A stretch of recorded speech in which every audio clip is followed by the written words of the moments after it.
Can I ask you a question? Why do you keep going back to that old diet if the improvements didn't stick? You still don't feel well. You still are chasing weight loss.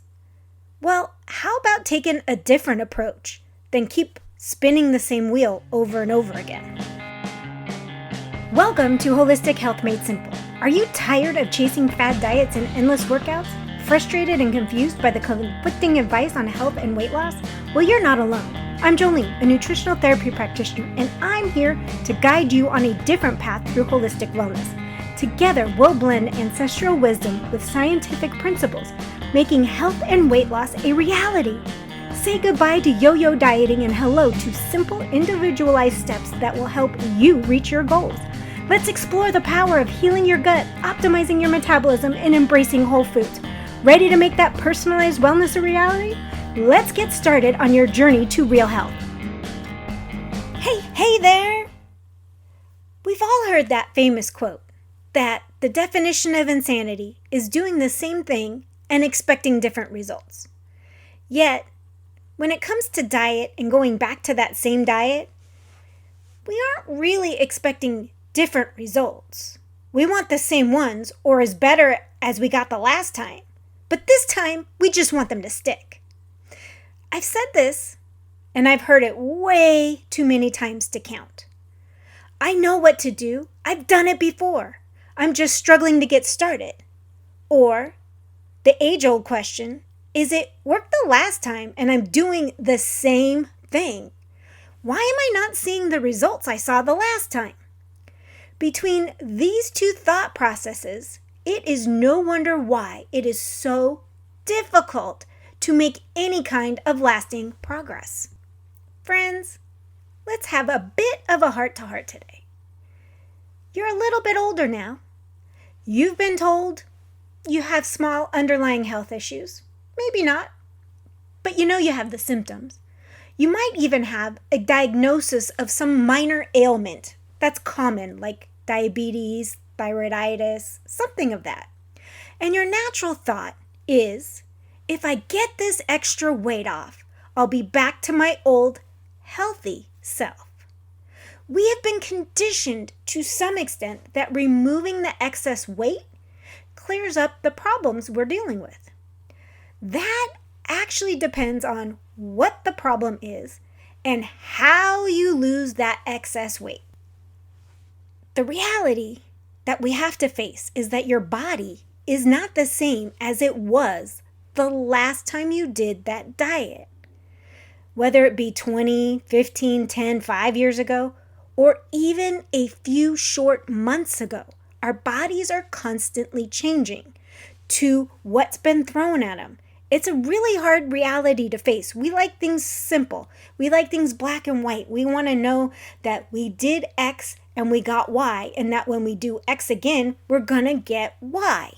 It is time we face the reality that our bodies are constantly changing, adjusting, reacting to everything. What you're eating, what you're exposed to, stress, sleep, exercise. Well, then on top of that, you have aging and all the internal changes that are happening. Oh yeah, and don't forget the accumulation of everything you've put your body through until today. You know, some of you were gentle, some not so much. You know, life. Those extreme fad diets that you've done in the past didn't do your body all that good. And don't forget the nonstop hamster wheel of life you've been on. It often makes us think that we aren't super stressed because we're always go, go, go, go, go all the time, that we don't understand the stress that puts on our body. Is this some sort of sign? Am I trying to tell you you can't improve your health? You can't lose weight? No, absolutely not.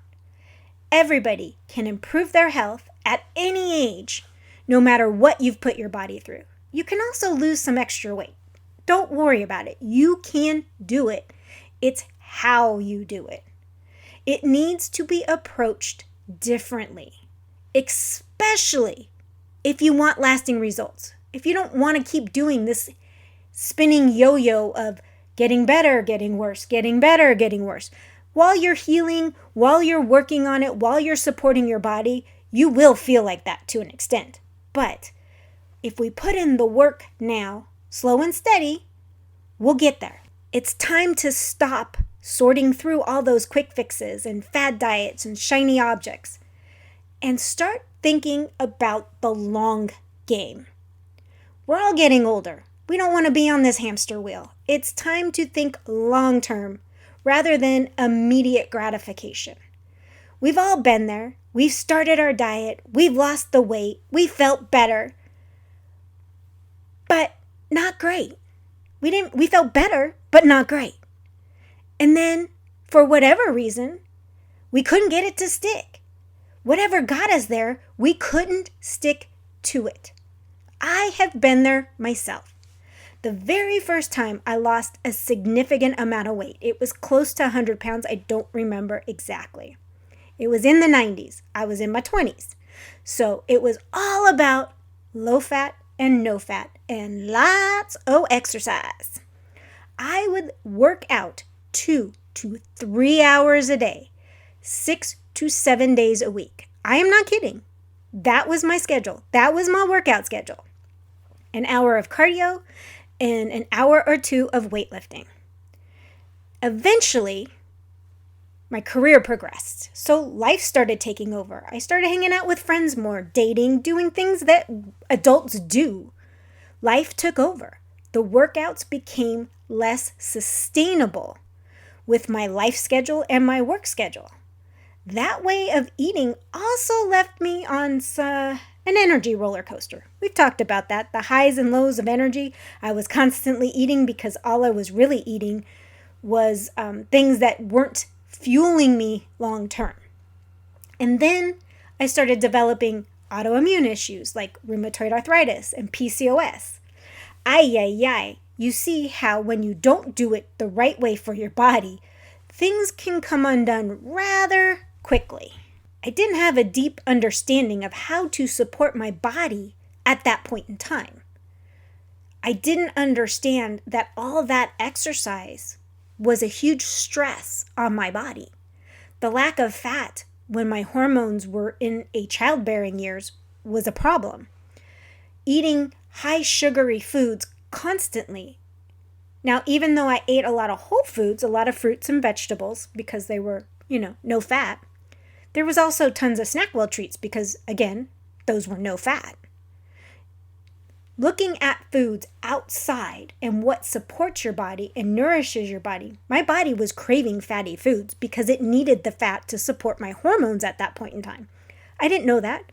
I didn't have that knowledge. I didn't have the knowledge that over-exercising is as much of a problem as under-exercising. I mean, even elite athletes end up with issues because of their exercise regime. We think exercising a lot must be good. It's not always. So now let's take a look and take a step back. How do we build and look at things from a sustainable way? It's hard because I understand how quick, easy packaged foods make your life simple. It makes so that you can get food on the table for you and your family quickly and easily in your busy lifestyle. But what are they doing to your health? And then when we try to implement or change everything at once, it's easy to fall back onto those patterns. So instead of going, I'm going to give up all that stuff, eventually the idea is to get it all out of your day-to-day regular routine. But first, let's look for some healthy steps that will be sustainable. What small swaps can you start with? Simple things, not a complete overhaul. I know you feel like you need the complete overhaul. And you probably do. We all do at times. But if you make the small swaps a little at a time, that complete overhaul comes painlessly. It's very painful when you do it all at one time. I'm gonna answer that nagging question. Doing it this way will make your results come slower. But remember, slow and steady wins the race. The changes you are making need to be looked at also through the lens of your current health, your current activity levels, and your current stress. Oh, and don't forget to look at your lifestyle. Don't say you're going to work out 8 days a week when there's only 7. I know, that was a joke. Bad one. But if you work 45, 50 hours a week, have an hour commute each way, saying that you're going to work out every day may not be sustainable because your body also needs rest. And it's not done this in a long, long time. So maybe 15 minutes 3 times a week at home is a good place to start. And then increase on that as you can. And always remember, health is a constant moving target. Even when you think you have everything under control, you still need to pay attention to how your body's reacting because it's going to yell or tell you when something's off. The basics are always the best place to start. We always apply the basics. I know you've listened to me in the past. It's the same thing. Eat real whole foods, work on building muscle, prioritizing protein, reducing stress, and getting some sleep. Those are the best places to start. But you also have to break that down into smaller steps. Build a basic outline of what you're going to do each week. What new habit are you going to work on each week and build on it? Don't go overhaul everything at once. We've already talked about this. We're going to make little tiny steps one at a time. Now, as you build this plan, you're going to also have to come to terms with whatever's actually going on in your body and also address that.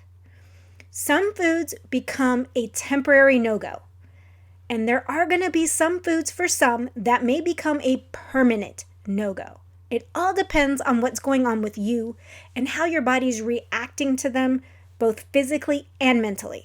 So you've got to pay attention. For example, if you're a celiac, wheat, especially of gluten, is off the table and probably will never be an option because of what it does to your body. However, a sensitivity to something might actually mean working on your gut health and then finding the amount you can tolerate. For example, I have had a tomato intolerance, or I developed a tomato intolerance, or found it a few years back. So I cut out tomatoes for almost a whole year while I worked on gut health. And then I started reintroducing them slowly. So I tolerate tomatoes now, not as much as I used to eat, but I can tolerate them. I'll never be able to go back to eating 2 and 3 tomatoes all at one time because I used to cut them up and make them the foundation of my salad instead of lettuce. That's not going to happen. It's way too much for my system to handle. But I can have salsa. I can do chili now. I can even do tomato sauce. So I can introduce them because I did the work on the other end. And it goes back to supporting the health of the body today, not 5 years ago and not 5 years from now. Not even a few months ago. Whatever's going on today, focus on your current situation. If you know eating a very specific candy bar, whatever that is, triggers you to go binge eating, that is a no-go for you until you can mentally wrap around it. And for some people, they'll never get there. Others will learn how to moderate. Everybody's individual. So that's the mental aspect. If foods set you off the deep end on binge eating, if they send you into depression, if they give you anxiety, those are all signs that you need to figure out if there's something underlying going on, if there's some gut healing that needs to happen before you can reintroduce them, or if they're just no-go foods.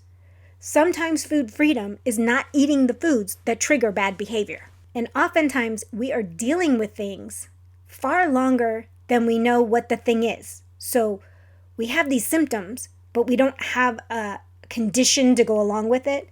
So it kind of puts us in a different position for support. We might have been dealing to the point where we've caused damage in the area. Something like Hashimoto's is an autoimmune disease, which if prolonged is in your body for a long period of time causes thyroid problems and damage to it.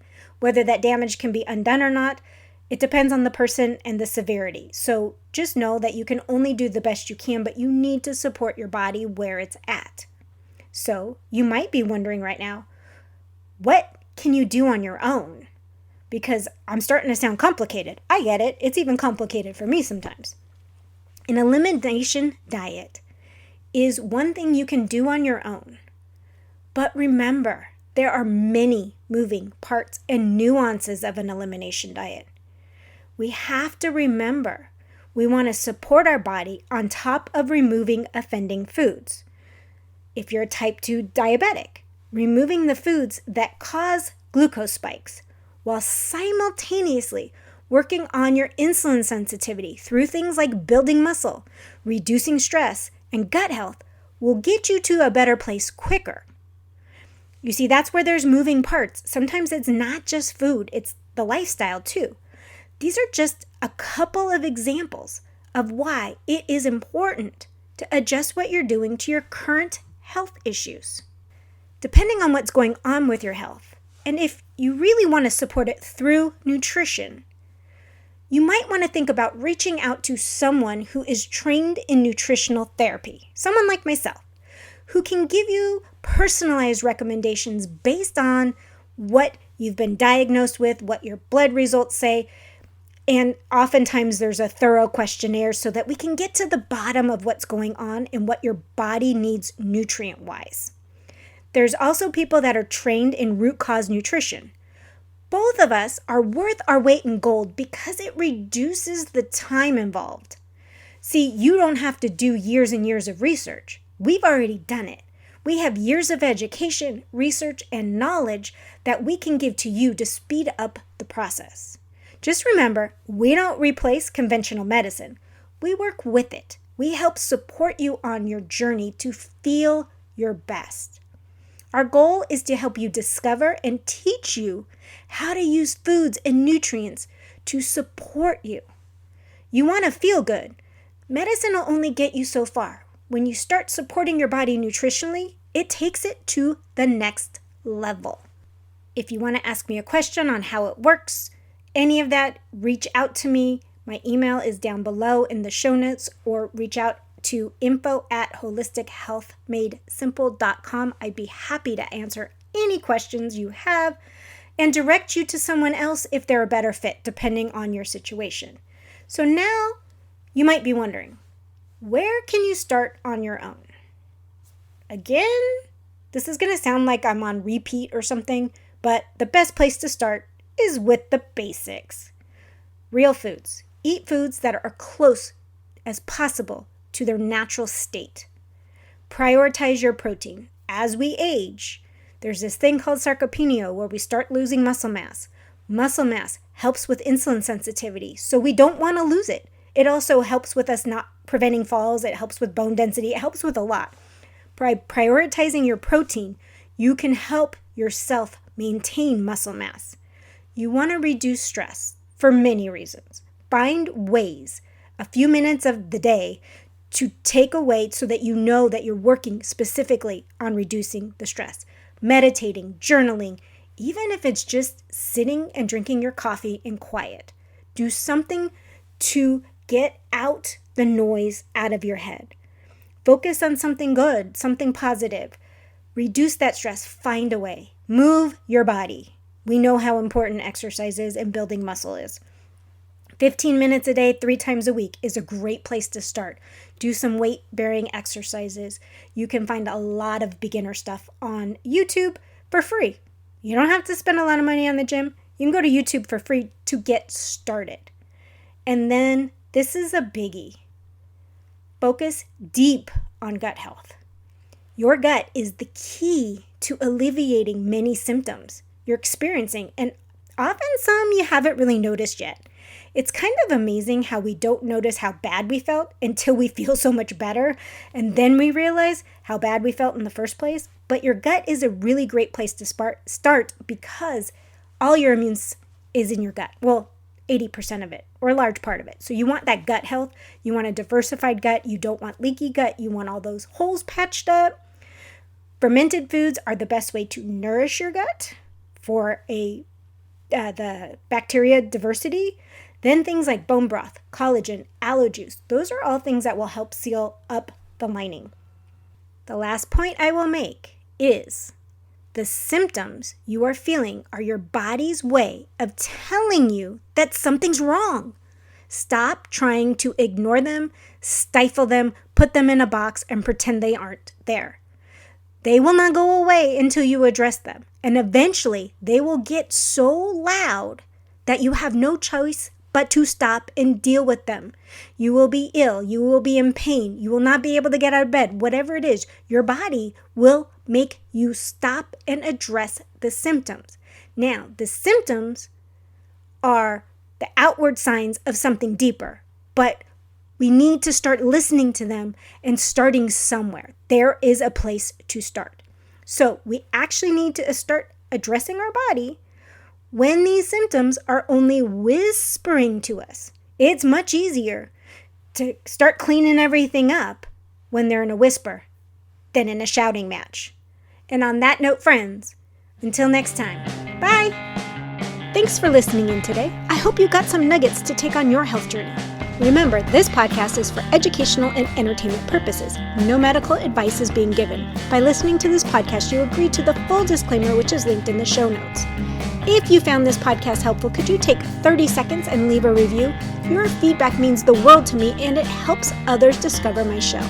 Once again, thank you for being part of my community. Until next time, have a blessed day.